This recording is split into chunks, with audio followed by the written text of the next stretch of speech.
Hello les amis, bonsoir. Coucou, on est en direct. Bonsoir. Donc pour tous ceux qui sont en ligne actuellement et qui vont arriver sur YouTube, je vous rappelle le principe de l'émission puisque tous les mercredis, sauf un, et vous le saurez à l'avance, à 21h, c'est la chaîne Karma en ligne. Karma en ligne, ça veut dire que je réponds à vos questions existentielles. Les questions doivent commencer toujours par pourquoi ou comment. Pourquoi je n'arrive pas à ceci, cela, ou pourquoi je répète ceci, cela, et comment faire pour ceci, cela. Oui, donc la question de Cécilia, c'est pourquoi je me sens incomprise et donc seule. Donc je t'ai envoyé son analyse à NKT pour que tu puisses lui donner plus d'informations. Voilà, donc là, vous voyez en grand normalement la page la plus importante de cette analyse. Et donc, je vais donc répondre à la question en épluchant l'analyse. Normalement, entre 10 et 15 minutes, pour quelqu'un d'exercé, on peut répondre à une question. Je vous rappelle aussi qu'une vraie analyse, c'est entre 1h30 et 3h, voire des fois 4h30 en plusieurs séances. Et si vous avez besoin, si vous êtes là, vous entendez en direct, en différé, vous avez besoin d'une analyse complète, vous envoyez un email, même dans le chat, etc., un contact sur le site www.mongps-de-vie, et hop, on rentre en contact avec vous. Alors donc ici, la question, si j'ai bien compris, Cécilia, pourquoi je me sens incomprise et donc seule? Alors déjà, d'emblée, voilà, on connaît ici quelque chose, c'est la mission de vie. La mission de vie est très importante parce que c'est l'endroit où on va. Donc, contrairement là aussi à l'ancienne numérologie qui ne parlait que du chemin de vie, je m'oppose, comme on dit, à cette pensée, parce que le but, c'est de savoir où on va. Après, le chemin de vie, lui, c'est la météo, et cette météo, on va décider de comment on la vit. Mais rien n'est figé sur ce parcours. Par contre, ce qui est figé, c'est la destination. Ça, on ne peut pas le bouger. Donc, toi, ta destination, c'est 16-7. En l'occurrence, dans l'univers, il y a deux types d'informations qui sont l'information énergétique vibratoire, c'est-à-dire toute l'énergie qui est comprise dans l'univers, et ça représente 99, et des poussières. Et ensuite, il y a des endroits où cette énergie se condense de plus en plus petitement pour donner des particules, donc des sous-particules, des particules, donc des atomes, etc. Et nous appelons ça la matière. En réalité, c'est de l'énergie qui vibre en basse fréquence. Mais quand on est dans un corps, quand cette énergie, donc l'âme, une partie de cette âme vient s'incarner pour vivre la classe supérieure, donc après la 5e, la 4e, etc., et que notre cerveau se met à fonctionner, le cerveau, lui, il analyse nos émotions. Et c'est toutes nos émotions sont fabriquées et nous permettent de dire, voilà, ma vie c'est quoi? C'est une somme d'émotions. Il n'y a que des émotions. Nous percevons de la lumière, mais nous croyons voir les objets, alors qu'en réalité, nous ne voyons jamais les objets dans notre cerveau. Notre cerveau reçoit de la lumière, qui est traduite par une zone de projection sensitive à l'intérieur du cerveau qui donne une information électrique. Et ça rentre dans le cerveau qui est tout en noir et à l'envers. Et donc, nous, on voit des images à l'endroit et en couleur. Et elles n'existent pas, ces images. Nous les traduisons comme ça, et notre cerveau traduit l'information de cette façon, mais comme tous les êtres humains ont le même gène de la vue et le même cerveau, etc., comme tous les hominidés, nous voyons la même chose, donc nous pensons que c'est la réalité. Donc nous avons, je reviens à ça, nous avons le monde de l'énergie qui est invisible et vibratoire et éternelle, elle ne peut pas mourir, l'énergie se transforme, elle bouge, elle change, elle fait que ça. Et de l'autre côté, vous avez une toute petite partie qui vient vivre une expérience dans le monde dense. Donc, voilà, vous voyez, vous prenez des billes de sable, vous les mettez dans la main, vous bougez votre main comme ça, et elles se répartissent dans la main. Puis si vous fermez votre main et vous mettez un peu d'eau, ça fait une petite boule. Ça représente de l'énergie qui s'est rapprochée pour former donc une partie qui semble être solide comme un caillou. Vous faites ça avec de l'eau, hein, et vous obtenez de la glace. Et donc, si on prend n'importe quelle énergie et qu'on la condense, on obtient quelque chose qui semble être physique. Et notre cerveau, lui, il prend ça pour du solide, alors que c'est simplement de la vibration qui vit en basse fréquence. Donc, en fait, en face de nous, on a là deux mondes, le monde vibratoire et le monde qui semble être solide. Donc, quand on est dans ce corps et qu'on a mal, donc on a une émotion de douleur, du coup on dit « Ah, j'ai mal, je me suis tapé dans le mur » ou « Un tel m'a donné une gifle » ou « Un tel m'a insulté, tatati tatata ». Et tout ça est traduit par notre cerveau par rapport à un grand contexte, et de façon à ce qu'on puisse dire, voilà mon émotion du moment. Donc il n'y a que deux aspects. Il y a d'un côté la matière, que je crois être de la matière, qui va mourir, et donc si je suis dans ce corps et que ce corps meurt, eh ben je meurs. Et de l'autre côté, il y a je sais que je ne suis pas ce corps, j'ai ce corps momentanément, et du coup, ça change tout. Quand je pense que je vais mourir et disparaître, c'est une chose, mais quand je pense que je suis éternel, parle pas du corps, bien sûr, le vrai être qui est en moi, lui, il est éternel, il change de corps, il vit, c'est comme il va en voyage tous les ans dans un pays différent. T'imagines, alors que toi, tu crois que tu habites à Sarcelles, au 3e étage, et tu vas jamais bouger de ta vie de cet endroit-là. Et en fait, là, tu peux aller partout dans l'univers. Bien évidemment, quand on est dans je crois que je suis ce corps, alors que de l'autre côté, on est dans je sais que je suis une énergie qui est reliée avec tout. Quand je dis reliée avec tout, c'est, vous imaginez, on fait une ronde et les 100 000 milliards d'êtres énergétiques, ils se tiennent la main. Tu risques pas d'être abandonné, là. Même s'il y en a un qui sort de la ronde, tu es toujours connecté. Donc d'un côté, on a je suis connecté à cette ronde, donc inabandonnable, on ne peut pas être abandonné. Et de l'autre côté, je suis dans la matière, et là, il y a une personne, papa, maman, mon copain, mon mari, mon ceci, cela, auquel je crois que si il n'est pas là, je vais être malade, je vais être malheureux, il va me quitter, il va me séparer. Donc évidemment, vous voyez le jeu de rôle, là, c'est que soit on est relié, soit on n'est pas relié. Si on est relié, ben, on est dans je sais que je suis cette âme, que j'ai ce corps, que je suis cette âme et que je ne peux pas mourir, que je suis relié, que je suis inabandonnable. Et de l'autre côté, je ne sais pas. Je ne sais pas, je pense que je suis ce corps, etc. Alors évidemment, vous allez me dire, mais tous les êtres humains pensent comme ça. Non, la majorité des êtres humains croient à la réincarnation, mais au moment de la souffrance, au moment de la peur de la mort, on est tous pareils, on fait oh là là, j'ai peur de mourir, oh là là, si mon enfant meurt, si mon mari meurt, si ma soeur meurt, etc. On a tous ce réflexe génétique, pour le coup, qui n'a rien à voir avec la génétique dont on parlait tout à l'heure, mais simplement parce qu'on a un corps humain Homo sapiens sapiens, avec les gènes de la survie, et qui, à chaque fois qu'on a peur de la mort, et heureusement qu'on a peur de la mort, sinon on sortirait de la tour Eiffel, on ferait n'importe quoi. Donc on a un génome qui est là pour nous aider à survivre. Mais ce génome, son aspect compliqué, c'est que lui, il pense qu'on va mourir. Et donc, du coup, évidemment, je viens de répéter que quand on pense qu'on va mourir, ou quand on pense que on va m'abandonner, ce qui revient au même, hein, parce que nos gènes nous rappellent que le chasseur-cueilleur pensait que lorsqu'il était abandonné par le clan, il allait mourir parce qu'il n'avait pas de feu pour allumer le feu, il n'avait pas les copains pour chasser du gibier, etc. Donc, être abandonné, dans notre mémoire génétique, c'est mourir. Si on pense que mourir, c'est la fin et qu'on est coupé de tout, évidemment que c'est très douloureux et on souffre. Donc il n'y a que deux hypothèses possibles. Soit je sais, soit je ne sais pas. Eh bien, tu vois, le 16, Cécilia, c'est je ne sais pas. Et le 7, c'est je sais. C'est aussi simple que ça. Donc, de l'incarnation d'avant, tu as décidé que, puisque tu n'as pas de 7 dans la case 0, je vais te le montrer ici, tu vois, il n'y a pas de 7, ça veut dire que dans l'incarnation d'avant, alors tu n'es pas en maternelle, hein. Là ton analyse, elle montre que tu es plutôt en train de passer ton bac, quoi, voilà. Hein, après il y a encore des classes, mais c'est plutôt ton bac, sur le plan spirituel, j'entends. Et donc il n'y a pas de 7 et il y a un seul 8, et ta moyenne c'est 2,67, c'est-à-dire que tu devrais avoir plutôt 3,8 et 3,7 ou 2,7 et 3,8, et tu les as pas. Ça veut juste dire que dans l'incarnation d'avant, tu as décidé d'arriver avec le dossier de la vie d'avant pour pouvoir faire des choses, notamment fabriquer du 7. Et le 7, c'est quoi? C'est le Dieu. C'est-à-dire, alors bien sûr, je m'explique, Dieu, c'est juste je suis la copie de l'univers, la copie de l'information suprême, la copie du créateur, la copie du plan, la copie de l'architecte supérieur, voilà, comme des poupées russes. Et le 16, c'est je suis un petit bonhomme coincé dans un coin qui va crever tout seul dans un petit coin. Donc vous voyez, entre ces deux scénarios, c'est ça le vrai problème, c'est que nous, on croit, et quand on a mal, on fait tout ça. Hein. Ces derniers temps, j'ai eu autour de moi des gens malades, et bien obligatoirement, mon cerveau génétique, etc., a dit tout de suite, aïe aïe aïe, j'ai peur qu'elle meure.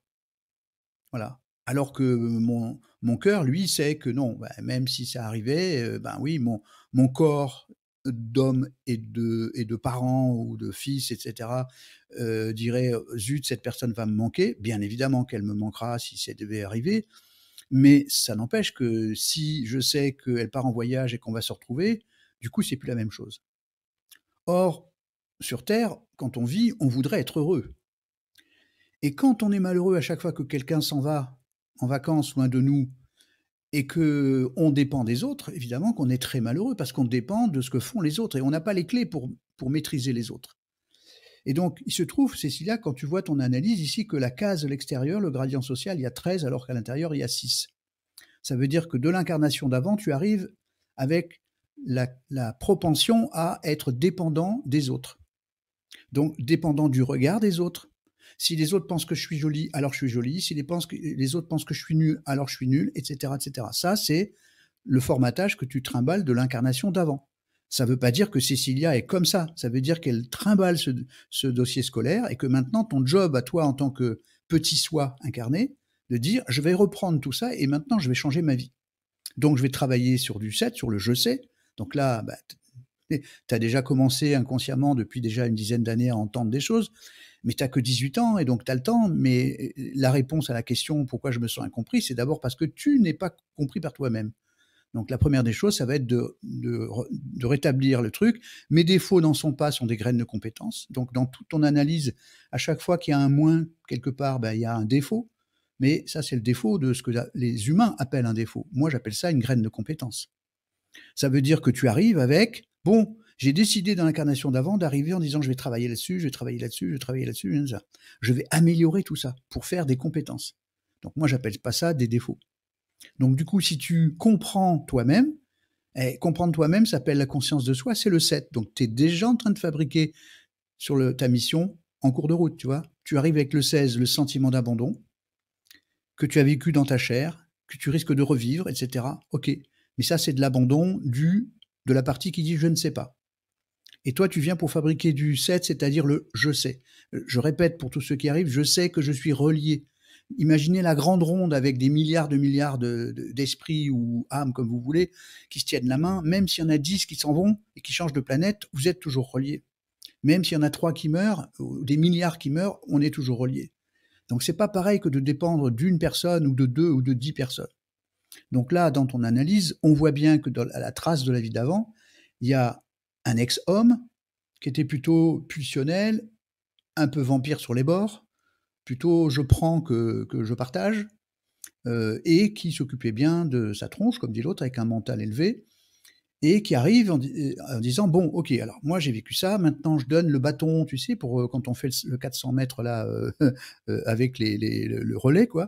Eh bien, donc il y a un certain Stéphane, tu vas comprendre par rapport à ton autre prénom, voilà, un Stéphane qui a passé le bâton à Cécilia en disant voilà Cécilia, j'ai vécu tout ça parce qu'il fallait que je le vive, hein, c'était pas un mauvais bourg, il a fait ce qu'il devait faire puisque lui aussi il avait été commandité par l'incarnation d'avant et qui a été commandité par l'incarnation d'avant, etc. Donc on n'est pas fautif, on a juste une responsabilité.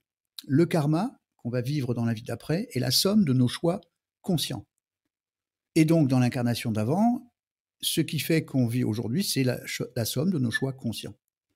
Donc du coup, c'est très simple. Cécilia récupère le bâton de partage, là, du relais, en disant, bon voilà, il y a Steph qui m'a laissé le truc. Je dis merci Steph d'avoir fait tout ça déjà, parce qu'il a travaillé sur pas mal de choses aussi. Et il a des trucs, il ne peut pas tout faire. Hein, voilà. Donc il a laissé le truc en disant, écoute, voilà, je te laisse le bébé, Cécilia. Tu vas arriver dans le corps d'une femme avec la mémoire de l'abandon que j'ai pas réglé parce que tu vas pouvoir m'aider à le faire. Et puis sur un chemin de vie neuf, justement, le chemin de vie neuf, c'est d'être tout le temps en relation avec le monde. Donc tu vas être en relation avec le monde. Attention, si tu es en relation en étant, avalé ou mangé, alors on dit prédaté. Si tu es prédaté par les autres ou si tu es prédatrice des autres, tu es dans le déséquilibre. Donc tu sais que tu as un choix, il faudra trouver le juste bon milieu de ça, c'est-à-dire je dois être en relation avec les autres de façon gagnant-gagnant. Voilà. Et ça demande du travail parce que comme il y a une mémoire génétique de quelqu'un qui était plutôt je prends, il va falloir apprendre à donner autant que tu reçois. Et puis, il y a plein d'autres informations que je ne vais pas donner là parce que c'est trop perso et intime, mais grosso modo, on en avait déjà parlé, je crois, mais on aura l'occasion peut-être d'autres. Une expression paraître 13-4 qui veut dire que soit on te voit comme quelqu'un qui peut changer comme par exemple le phénix, mais aussi on peut imaginer que certaines personnes te voient comme quelqu'un de têtu. Voilà. Alors attention, parce que c'est les autres qui te voient comme ça. Mais toi, tu dois savoir que tu peux faire bouger les choses, puisque de vie en vie, on n'arrête pas de faire bouger les choses. Donc, on a grosso modo un tableau d'un certain Steph qui arrive en étant dominant, vampire, plutôt complètement dépendant de l'extérieur, donc on va dire la cigale par rapport à la fourmi, voilà, ex-beau gosse, machin truc muche, il arrive là, ben, il a choisi le corps d'une jolie fille, etc. aussi. Attention, la tentation de tout ce qui brille n'est pas de l'or. Or là, pendant un certain temps, eh ben, c'est la tentation que tu vas avoir à cause des gènes que tu récupères. Mais c'est toi qui les as choisis, bien évidemment, ces gènes, pour vivre l'expérience. Comme par exemple, quelqu'un qui choisit de faire 1m12, c'est pas pour être basketteur. Généralement, s'il il décide de faire 1m12, c'est plutôt pour être jockey ou nain dans un cirque. Voilà. Donc en fait, nous choisissons le corps qui va avec l'expérience que nous voulons vivre. Donc toi, tu as choisi comme mission d'aller trouver j'allais dire la réalisation, non, la conscience supérieure de soi, donc on va dire le grand maître de sa conscience. Je sais, enfin je sais. Donc ça, c'est ce que tu es venu chercher, mais pour ça, il faut d'abord passer par l'abandon pour ensuite se connecter à je sais.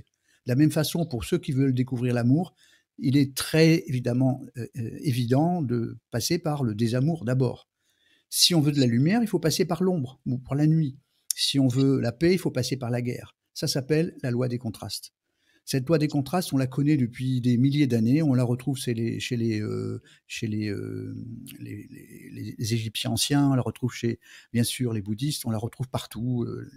Et aujourd'hui, dans les grandes familles de savoir cachées, etc., on retrouve là-dedans cette loi des contrastes. On ne peut pas aller chercher la lumière si on ne passe pas par la nuit. Donc, quand on veut aller chercher le savoir, il faut passer par le je ne sais pas. Donc, aujourd'hui, bien, la somme du karma d'avant, Cécilia, et de ton âge fait que tu te trouves dans je ne sais pas, mais en route vers je sais. Donc, ça donne je me sens incomprise, et donc seule, puisque tu voudrais être relié à tout le monde, mais tu ne le sais pas que tu es déjà relié, donc tu te sens seul. C'est aussi simple que ça. Hein. Alors, ça veut dire quoi concrètement? Ben, ça veut dire qu'il faut travailler sur la partie invisible de toi, ce qui ne veut pas dire devenir une bonne sœur, se raser les cheveux et pas sortir, etc. Non, non. Ça veut dire trouver l'équilibre entre, d'un côté, s'amuser parce que c'est ton âge, parce que c'est les hormones, parce que voilà, parce que c'est la vie, et puis de l'autre côté, essayer de travailler sur l'intérieur, c'est-à-dire le savoir. Il n'y a pas besoin de beaucoup, il suffit de temps en temps de prendre un petit bouquin, de regarder un petit film sympathique, etc. Et de petit à petit prendre son analyse. Par exemple, là, l'enregistrement de ça, tu peux le réécouter et te dire oui, en fait, je m'aperçois qu'en fait, oui, au fond de moi, je dépends beaucoup du regard des autres. C'est pour ça que je me sens seul, parce qu'en fait, j'aimerais que tout le monde m'aime, quoi. Mais tu sais, je vais te dire, hein, c'est impossible. C'est impossible d'imaginer qu'il y a 7 milliards d'habitants en ce moment, Cécilia, qui font « Cécilia, oui, oui, c'est… » Non, c'est pas possible. Ça marche pas. Donc, imagine, alors il y en a 100 qui disent « Cécilia, oui, mais il y en a… Ouais, d'accord, mais il y en a 6 milliards 981 qui me disent pas « Je t'aime ». Alors, tu imagines un peu le délire. Dans ta tête, ça serait le bazar. Mais en fait, c'est un peu ce qui se passe à l'intérieur de ta psyché. C'est « J'aimerais que tout le monde m'aime ». Mais ne t'inquiète pas.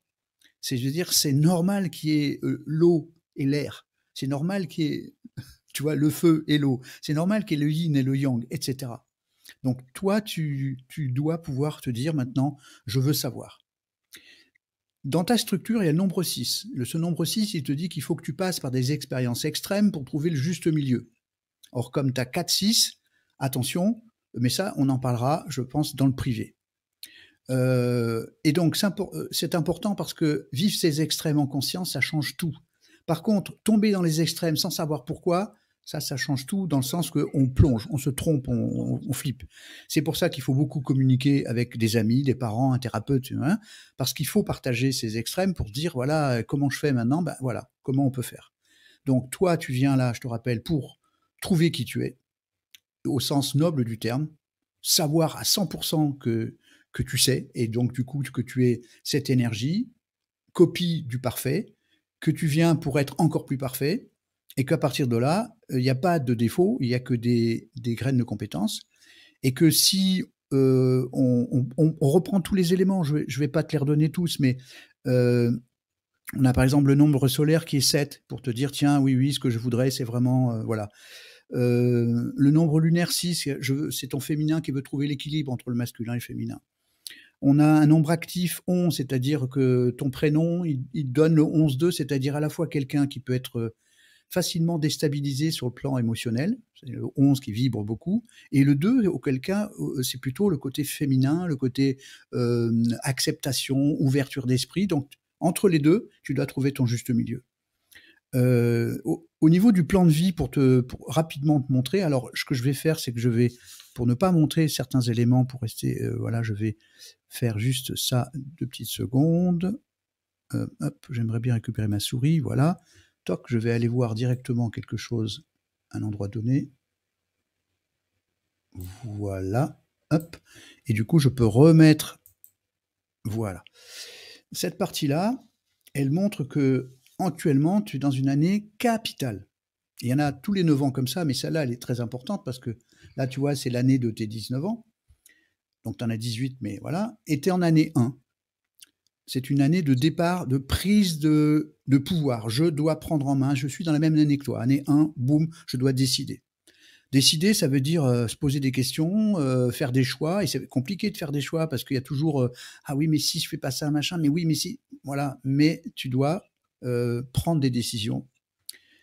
Et ces décisions, elles sont là dans une année capitale parce qu'il y a un transit 27 et je vais m'expliquer. C'est ton âme qui te parle en direct. Tous les 9 ans, pour tout le monde, mais pas à la même année, ton âme vient t'envoyer une épreuve. Alors ça peut être une toute petite épreuve, hein, une petite épine dans les fesses, mais ça peut être aussi un accident, ça peut être un pépin, ça peut être... En tout cas, c'est une épreuve qui vient, c'est ton âme vient te dire « Eh ma cocotte, réveille-toi, tu as des choses à faire ». Et elle te dit ça pour faire du 5, et le 5, c'est se libérer. Donc ça veut donc dire que ton âme, elle juge que tu es en prison.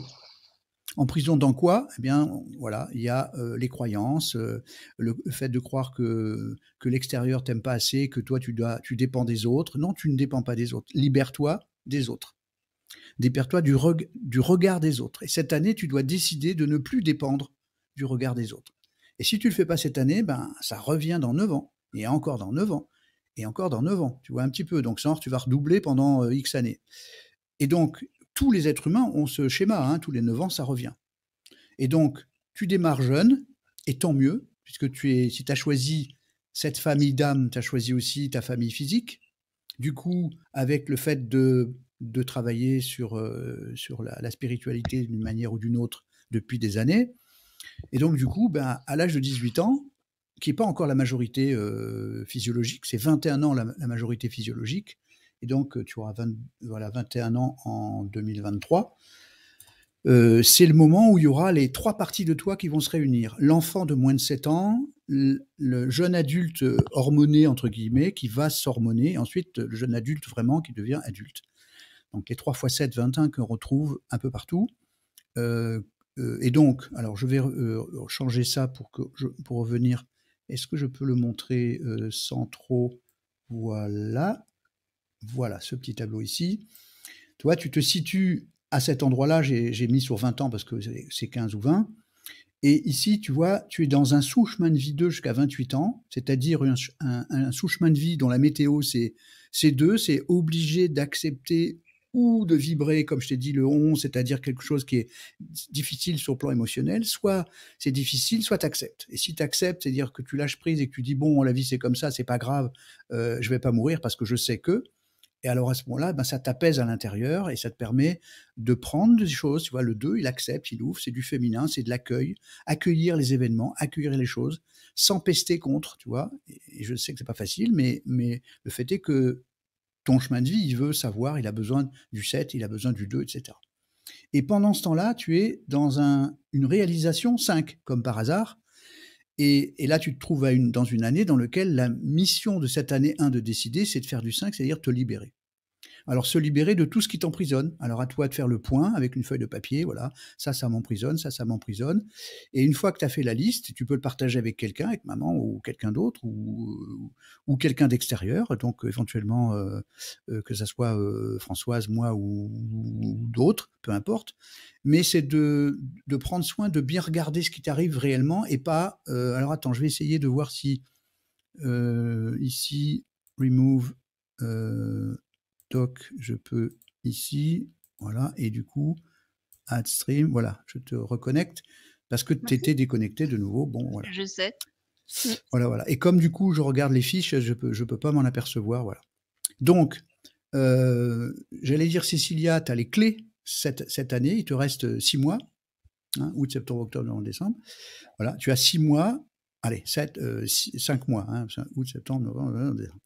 Tu as 5 mois, c'est beaucoup 5 mois, hein, pour décider de ce qui est important et faire le point, trier sur ce que tu dois éliminer de ton truc et de dire, voilà, maintenant, je vais décider, prendre ma vie en main.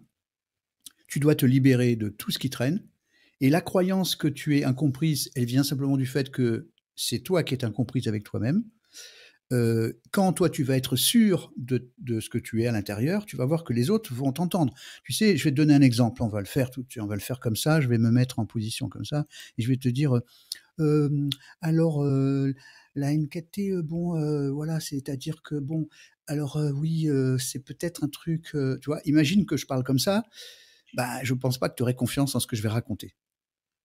Donc, par contre, si j'arrive en disant, bah voilà, alors donc c'est facile, vous allez voir, hein, bam bam, tu vas dire, ah oui, en effet. Donc, je me remets maintenant comme ça. Donc, si tu as bien compris le truc, c'est que si à l'intérieur de toi, il y a la confiance en toi vient du 8 et tu n'en as qu'un seul, et moi, tu vois, j'en ai pas. Donc, bon, j'ai commencé par ne pas avoir confiance en moi du tout. Et puis, bon, comme on dit, je me suis soigné un peu. Mais ça n'empêche que si toi, tu mets de la confiance en toi en travaillant sur le 7, c'est-à-dire la conscience de soi et la conscience de l'univers, etc. Donc, on aura l'occasion de t'envoyer des liens et des films, etc. pour que tu cultives l'intérieur, parce que c'est ton intérieur qui fabrique l'extérieur, c'est pas le contraire. Donc, c'est-à-dire que par exemple, un créatif, quelqu'un qui écrit des bouquins, qui chante des chansons, qui dessine, un architecte, ce que tu voudras, un médecin, autre, c'est quelqu'un qui d'abord à l'intérieur fabrique quelque chose. Il peut pas fabriquer un truc à l'extérieur si dedans c'est pas clair. Il faut d'abord le plan. Un architecte, il fait d'abord un plan dans sa tête et ensuite il fait le plan qu'il écrit. Un musicien, il entend d'abord les notes, et après il les écrit. Donc il faut d'abord le créer dedans.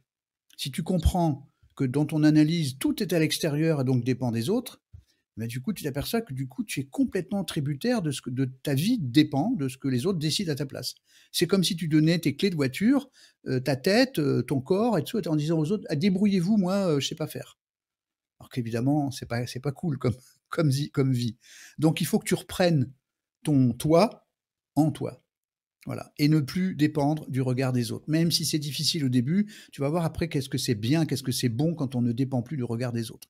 Au moins de 90%. Tu vois, s'il reste 10% de jugement, ok, ben c'est pas grave. Moi aussi, si on me traite de vieux con, peut-être que je vais avoir les boules. mais au fond de moi, je m'en fous parce que je préfère être celui-là que celui que j'étais à 30 ans pour plein de raisons. Donc voilà. Cécilia, tu as les clés en main. Ton âme, tu es en train de te parler en direct et ça tombe bien que tu demandes ce genre de choses et que ça soit une coïncidence qui n'en est pas une. On va appeler ça une synchronicité, bien sûr. Et donc, pendant ce temps-là, il y a Françoise qui fait des yo-yo pour de. En fait, elle veut pas, elle veut être là, elle veut pas être là. Et tiens, reviens. De toute façon, même quand je n'apparais pas, j'entends ce qui se passe. Je descends en bas, c'est tout. Faut que tu me fasses remonter. Voilà, c'est tout. Non, mais c'est mieux quand voilà. Et donc du coup, bah, tu as les clés en main, Cécilia. On peut pas dire mieux que ça. Tu as les clés en main. Voilà. Et ton âme te parle en direct. Elle te dit libère-toi. Voilà. Et tu te rappelleras. Et j'espère que tu reverras et que tu entendras, etc. Alors, j'ai fait un peu long volontairement parce que en même temps, ça va servir à tout le monde parce que les clés les plus importantes de notre spiritualité, de notre être intérieur, c'est je sais ou je sais pas. Pour tout le monde. Voilà. Je sais que je suis une âme, que je suis connecté et que je ne peux pas mourir et qu'on se retrouve tout le temps, etc. Waouh, que la vie est belle. De l'autre côté, je pense que je suis ce corps, que je suis tributaire des autres, que je vais mourir, que ceux que j'aime vont disparaître, qu'on va m'abandonner et que je vais mourir dans un coin toute seule. Évidemment, entre les deux, choisis ton camp, camarade. Et c'est un chemin, Fred, n'est-ce pas? C'est un chemin, c'est-à-dire que pour passer de je pense à je crois et enfin à je sais, ben, ça prend du temps. Voilà. Donc, ça prend du temps, donc il faut accepter que ça prenne du temps. Et si tu acceptes que ça prend du temps, de la même façon que si aujourd'hui tu décides de rentrer en médecine, tu sais qu'il va te falloir encore 9 ans, tu vois, 8 ou 9 ans. Donc, tu n'auras toujours pas, voilà, c'est 8-9 ans, c'est long, hein, c'est long. Donc, mais c'est comme ça. De la même façon que si tu décides de faire un enfant un jour et que tu te dis j'aimerais bien qu'il ait son bac, il va se passer 20 ans avant que plus 9 mois. Donc, voilà, et il va falloir un peu de patience. Donc, voilà le résumé. Je répète, j'ai été un peu long, mais il y avait des questions essentielles que j'espère vous allez pouvoir partager parce que c'est capital. Surtout Fred, que le syndrome de l'abandon ou la nostalgie de l'ailleurs, comme l'appelle Aruna Lipschitz, bah ça concerne tout le monde. Hein. Ça concerne tout le monde. Tous les gens qui viennent nous voir en consultation. 100% des êtres humains sont concernés par ce fait. Et tu fais bien de parler d'Aruna. Elle a fait même un film qui s'appelle La nostalgie de l'ailleurs. L'ailleurs, c'est quoi? C'est quand on est une âme non incarnée et qu'on est dans nos solars, dans notre demeure et que tout va bien et qu'on fait ça, on se déplace, on fait tout ce qu'on veut. On ne dépend pas de la beauté puisqu'on n'a pas de corps, on est de la lumière elle est brillante, et tout ce qu'on veut, et puis on fait tout ce qu'on a envie. On est heureux, on est tous reliés, il n'y a que de l'amour, etc., etc. Donc, du coup, oui, quand on sait ça, eh ben, ça change la vie. Et donc, la nostalgie de l'ailleurs et le syndrome d'abandon sont les phénomènes les plus importants de l'incarnation et de la spiritualité. Merci du rappel, Françoise, aussi. Donc, mademoiselle Cécilia et mademoiselle Christine, vous avez les clés. L'essence. Bisous les filles. Vous avez tout ce qu'il faut. Le replay demain pour écouter en arrêtant, je prends des notes, je m'arrête et je continue. Et voilà, et donc du coup, à bonne entendeuse, au pluriel. Gros bisous. Voilà. Gros bisous. Oui, Cécilia, n'hésite pas à réécouter, vraiment, tu verras que ça va faire son chemin. Donc, merci à tous de votre présence. À ceux, aux peu qui étaient là parce qu'ils étaient en train de faire la fête, les autres, et à tous ceux qui vont nous revoir en replay. On va faire aussi des replays dans Facebook aussi. Hein, donc, on va essayer de mettre le replay en post dès demain. Et donc, voilà, donc ne vous inquiétez pas, vous ne louperez rien. Prenez des notes, notez, et puis n'hésitez pas à nous demander en ami. Françoise rêvait l'être tel que, et puis moi, Fred, mon GPS de vie tel que. À nous demander un ami, comme ça on peut discuter sur le chat Messenger de Facebook. Et, voilà. Et si vous avez des questions à poser sous le direct de Facebook, de YouTube, vous faites un commentaire et j'y répondrai personnellement. Ou d'ailleurs Françoise aussi, on pourra répondre tous les deux. Voilà, je vous remercie beaucoup. Merci à tous. Plein de bisous. Je ne sais pas qui c'est qui est encore en ligne, mais bon. Voilà. Eh bien, si, de toute façon, là, moi, je les vois, voilà, donc, ok. Donc, merci à tous, plein de câlins, prenez soin de vous. À la semaine prochaine. À la semaine prochaine, oui. Et mercredi, la semaine d'après, ça sera sûrement une vidéo. Pour les questions de 18h à 20h au standard, je vous accueillerai pour vos questions. Voilà, on sera le 18. Plein de bisous à tout le monde. Faites bien la fête. Continuez tant que c'est possible. Bisous Isa. À bibientôt tout le monde. Ah, y a un petit bisous Séverine. Séverine, merci beaucoup. Bisous Paolo. Bisous Isa bisous Florence. Aussi, etc. Voilà. Bisous Jean-Pierre, s'il est encore là, je sais pas. Allez, bye bye. Il était là. Ciao. Bye bye. Bonne fin de soirée à toutes et à tous. Au revoir.